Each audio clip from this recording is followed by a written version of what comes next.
Most AI models are treated like monolithic objects. You load the model, run inference, and that's it. But what if a model didn't have to exist as a single piece?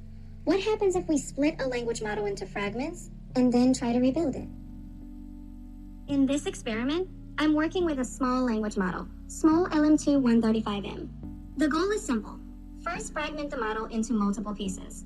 Second, verify those pieces using cryptographic hashes. And third, reconstruct the model deterministically from those fragments. If everything works correctly, the reconstructed model should be identical to the original one.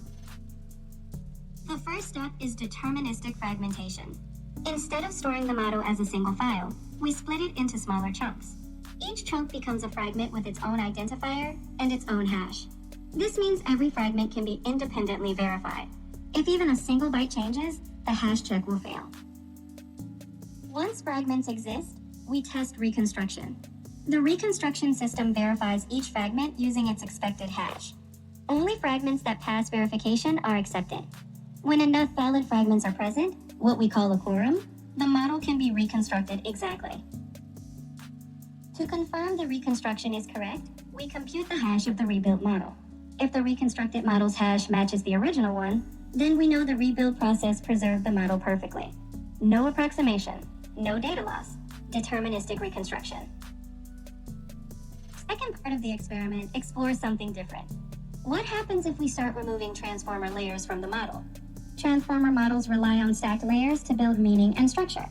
By removing layers one by one, we can observe how the model's ability to generate text degrades. Some capabilities disappear gradually. Others collapse suddenly. This experiment suggests something interesting about modern AI models. They may not need to exist as single objects. Instead, they could behave more like distributed computational structures. Systems where fragments, verification, and reconstruction allow models to be stored, transmitted, and reassembled dynamically. In other words, the model becomes less like a file and more like an organism composed of coordinated parts. This is a small experiment using a micromodel, but it raises interesting questions about how AI systems could be stored, verified, and distributed in the future. If you're interested in a full experiment, the visual paper and code are linked below. Thanks for watching.